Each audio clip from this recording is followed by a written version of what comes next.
Hello and welcome to another video on TCGplayer.com. My name is Steve Rubin, and this week we're playing some standard brews. This is my black-red discard deck, which is kind of a deck that I had tried playing at the PT, and by tried I mean, you know, it's one of those PT brews where I was playtesting it with, you know, maybe it'll be good enough for the PT, maybe not. It turned out to have a few problems, and I ended up, you know, discovering mono red and discovering green black constrictor and just kind of pushing it aside. It is a powerful deck, but it has some inconsistencies. Let's go ahead and jump into the deck tech, but just the general theme here is that we're trying to discard, we're trying to get Haunted Dead into the graveyard so that we can enable amalgams and hollow ones. And one of the big issues with the deck, and I'll just start off right now, is the mana base is not as good as you would think it would be for a two-color deck, because you're kind of stretching your mana a little bit. You're playing a lot of creatures that, you know, have activated abilities that are black, or you have cards such as Cathartic Reunion, which make it weird because you have to like discard certain lands, and maybe you draw not the right lands, and then you're trying to do stuff on turn 1 and 2, but you have lands that come into play tapped like early on, and that's why you see in this list. Anyway, I have 3 Canyon Slaw, which is, you know, cycle land, obviously great. Weird that you're not playing 4 Foreboding Runes. This is potentially the best card in the deck because it provides you with just that, both your colors, you know, turn 1, which is super relevant, and then 1 Smoldering Marsh. Originally I had, in the list, I had 4 Canyon Slaws, and then up to 3 Smoldering Marsh, but I cut more and more Smoldering Marshes, and then once I got down to 1 Smoldering Marsh, I ended up cutting the other Canyon Slaw instead. Basically, this deck, you really need to get your Crypt Breakers and your Neonates and your Cathartic Reunions down early. You need to have untapped lands for Fiery Temper, and post-board you have Chandra in a lot of matchups, which demands your mana. So we're playing a ton of basics here. So we have 1, 2, 3, 4, 5, 6, 7 swamps, I believe. We have 8 swamps and 7 mountains. And that's kind of like a recipe for disaster, because sometimes you don't have your colors correctly, but you have a lot of discard. You can play off just mountains or just swamps, potentially. So that's the mana base. If you want to be a little bit more conservative, you can play more Smoldering Marshes. But when you play against a deck like Mono Red or Green Black Energy, any of the fast decks of the format, you really want the basics. You want your lands to come into play untapped. So let's just carrying over that. You have 4 Crypt Breaker, 4 Neonates, 4 Lightning Axe. So there's 11 1-mana. I guess Crypt Breaker doesn't necessarily count in the same way, but you have 11 cards that all allow you to discard. Crypt Breaker is actually one of the worst cards in the deck, but I think is just a necessary evil, as it provides you with like a renewable discard source that continuously makes zombies, or normally draws removal, because, which, you know, right as you play the Crypt Breaker, normally they think you're zombies or some sort of zombie deck, and if you don't kill it immediately, you get to draw extra cards. It's just kind of a value card in this deck that lets you also discard your Haunted Dead on turn 2, potentially. For Neonates, Neonate allows you for the nut draw, which is kind of why people used to play red-black zombies back in a few standard formats ago, because it allows you to turn 2 discard Haunted Dead, which then you can return any amalgam starting on your hand in turn 2. And in this deck, you have Hollow One, which costs 2 or less whenever you've cycled anything or discarded anything. And in conjunction with the Neonate Nut Draw, if you go Neonate and discard a Haunted Dead, well, that's 3 cards discarded and makes your Hollow One 0. So that's why I kind of like this deck, because you have a lot of free wins, where on turn 2, you know, if you have Neonate plus Haunted Dead, then any Hollow Ones or Amalgams you have come into play for free, and you can kind of overwhelm your opponent. So that's kind of why Neonate's in the deck. Lets you be really fast, and also is important because it fuels your Scroungers. A lot of the cards, you don't want to exile a Scrounger, but Insolent Neonate lets you do that cheaply. Obviously, it's another Madness card. 3 Lightning Axe. Lightning Axe is really good in the format right now. It kills Whining Constrictor, it kills Crop Crasher. Cards like this, for just 1 mana, provides you with the discard outlet, which is really solid. In matchups where they don't really have creatures, you side it out, which is fine. moving on, Cathartic Reunion. Cathartic Reunion is probably your best discard outlet. It just allows you to draw 3 cards, which, you know, in a deck that's aggressive is kind of weird because it's like, well, you want to get on board, but this kind of helps you get on board because the 3 cards you draw help you draw into more amalgams, help you draw into more Haunted Deads, Hollowed Ones, and Scrounger. Like, if you Cathartic Reunion, and you're discarding a Haunted Dead, if you draw into a Hollow One, you can just play it normally, or if you draw into Amalgam, then when you subsequently discard, you get more stuff. So this just helps you dig for pieces and helps you kind of, you know, filter your draws. So if you need lands, you can draw more lands. If you want to draw Planeswalker, you can draw into that. 2 Earthshaker Kenra. This card's a little bit out of place, but I find that in game 1, you do your thing and you kind of just want to be pretty fast. Like, you want to be able to push through damage so that when you, like, Haunted Dead Amalgam them, you know, like, you're winning the race. And also, it's just a card that you don't mind discarding. A lot of times you have forced discard turns, I kind of call them. And you'll see when I'm doing the matches where I'm planning on discarding the card I draw no matter what. So cards like this are really nice, like Fiery Temper and Scrounger and the Kenra, because if you draw them, then you get to discard them for free, essentially. And then later in the game, you know, they might come into play. So since you're discarding a lot of cards, I don't mind the Kenra at all.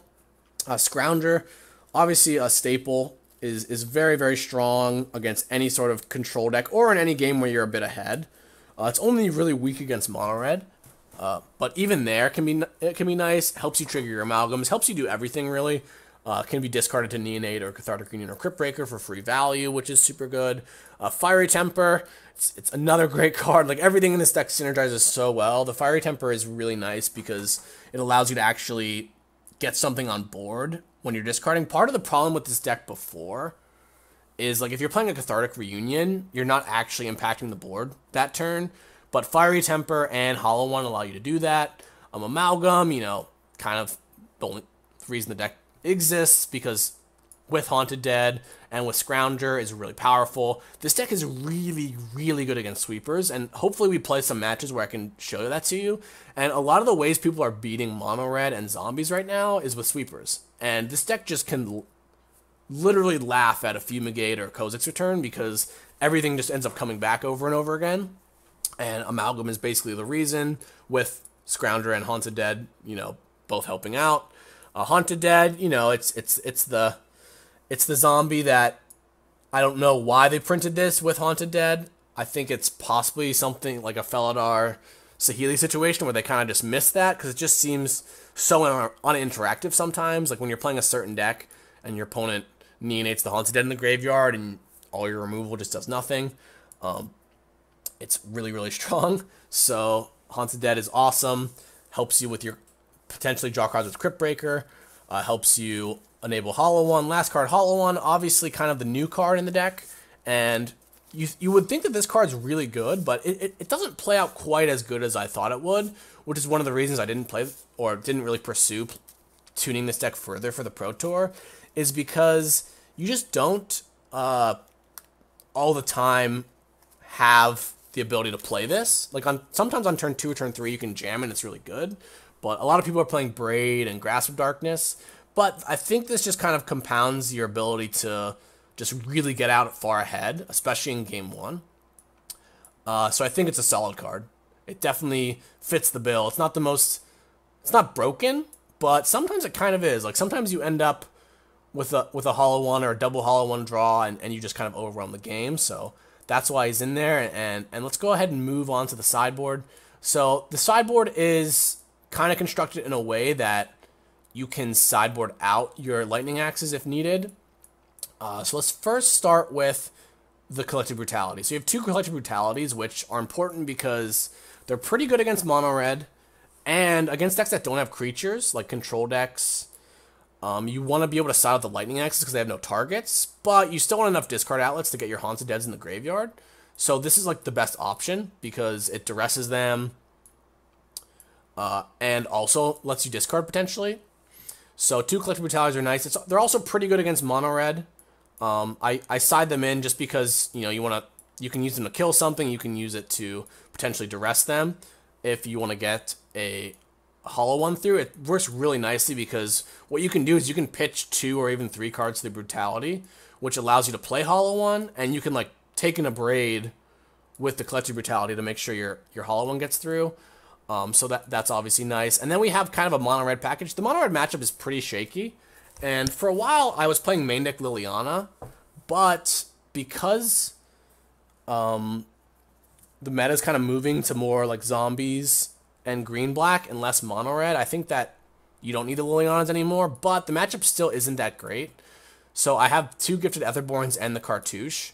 It gets really racy. If you can get out ahead, obviously you have really good blockers, but they have lots of creatures that make you can't block, and normally like you're tapping out back and forth. So I find that Black Cartouche is actually really nice, and it can potentially win you the game like in conjunction with the Hollow one, or on like an Amalgam or Haunted Dead, or really anything, honestly, because it gets you a little bit ahead on board, and then your late game of like returning Scroungers and Amalgams is actually pretty good against them, because the Haunted Dead is such a good blocker, so is the Amalgam once it untaps, that the Cartouche just kind of cleans the board, gains you some life, and creates a threat they have to deal with. And if it goes unanswered, it's really good. The Etherborn is really only comes in against mono red as well, because you want to board out the Scroungers. It just gives you more turn 2 plays. Then we have 3 Chandras. These are for control, and they're for slower green-black decks. I find that Chandra is kind of, I'm not going to say bad, but it's a little awkward in this deck, because a lot of the cards you can hit aren't that powerful, or are like kind of weird. Like if you hit a Hollow one or a Reunion, it can kind of be weird to plan around what you hit.